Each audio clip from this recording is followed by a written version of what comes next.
Patricia Wallis a débarqué en Belgique il y a peu, par amour pour un Belge. Elle a au passage rangé au placard sa carrière d'avocate pour se lancer comme indépendante. Patricia veut créer une école de langue pour les enfants à partir d'1 an, un projet qui prend forme et qu'elle espère inaugurer dès septembre. Je veux devenir indépendante en même temps que je fais quelque chose que j'aime bien. Et quand j'ai trouvé cette idée à travers une copine, et j'étais super contente. Et on n'est pas encore prêt, mais on a beaucoup d'illusions. Alors que Patricia peaufine toujours son projet, d'autres ont déjà franchi le cap. C'est le cas de Catherine, Myriam ou encore Marie, 3 femmes, 3 parcours, mais surtout 3 visions différentes du rôle de la femme chef d'entreprise. Let's go, girls. Come on. Karine Feiss a créé sa société de consultance il y a plus de 20 ans. Elle est aujourd'hui à la tête d'une équipe d'une dizaine de personnes. Selon elle, l'image de la femme chef d'entreprise souffre toujours de certains stéréotypes. Et qui gère mieux l'argent que soi-disant les hommes? Enfin, pendant longtemps, la gestion de l'argent et les rapports des banques avec les consommateurs ou avec leurs clients, c'était des rapports masculins. Les banques ont commencé à comprendre ça aujourd'hui, que les femmes devenaient des vrais gestionnaires de leur argent. D'ailleurs, les femmes travaillent et elles ont leur propre compte. Mais à côté de ça, je pense que c'est toute une question d'éducation qui ne vient pas nécessairement liée au métier et au boulot. Pourquoi est-ce qu'on dira d'un petit garçon « ne pleure pas, t'es un grand » ? Pourquoi on dira d'une fille « oh, comme t'es douce et que t'es gentille, tu serais une bonne institutrice » ? Quand elle a des bons résultats en maths, on va dire « c'est bien ». Quand c'est un garçon, on va dire « waouh ». Donc il y a encore, à différents niveaux dans la société, des préjugés qui sont très présents. Alors que 30% des indépendants étaient des femmes en 2009, elles sont aujourd'hui 35%. Ce gain signifie qu'une grosse partie de la création d'activités actuelles est féminine. Myriam Tamani, elle, s'est jetée à l'eau il y a 10 ans. Elle a quitté sa place confortable d'enseignante pour se lancer dans le commerce. Véritable ambassadrice des femmes d'affaires, elle encourage aujourd'hui toutes les femmes à oser entreprendre. Ce que je dirais aux femmes, c'est réseauter, communiquer avec d'autres, mettez-vous dans des associations, il y en a maintenant plusieurs, des réseaux féminins, et prenez la place. Parce qu'effectivement, au départ, il faut parfois la grappiller, mais à partir du moment où on a un projet clair, eh bien, on arrive à créer ces réseaux comme les messieurs le font. Parmi ces réseaux, le réseau Affaires de femmes, Femmes d'affaires. On organise des formations de 3 mois qui en fait permettent aux femmes de vérifier la faisabilité de leur projet.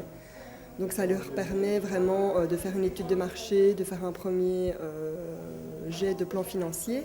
Et donc l'idée au bout de ces 3 mois de formation et de coaching, c'est qu'elles soient décidées à concrétiser le projet ou pas. Donc si elles se rendent compte que le projet ne tient pas la route, à ce moment-là, on a aussi à cœur qu'elles formulent vraiment un projet alternatif, que ce soit une recherche d'emploi, une nouvelle formation, ce genre de choses.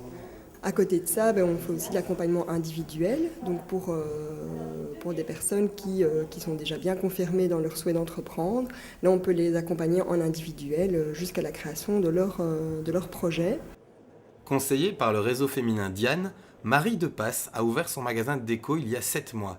Célibataire et mère de 3 enfants, la seule chose qui aurait pu la freiner dans ses désirs d'entreprendre, c'est la gestion vie privée, vie professionnelle. Mais Marie a trouvé sa solution. Moi, j'habite à 250 mètres, mes enfants vont à l'école à 250 mètres d'ici. Et donc, du coup, c'est beaucoup plus facile à gérer pour moi le matin. Je dépose mon fils, ça me prend 5 minutes le matin à l'école. Ma fille, qui est un peu plus grande, elle va seule, puisqu'ils ont 2 écoles séparées.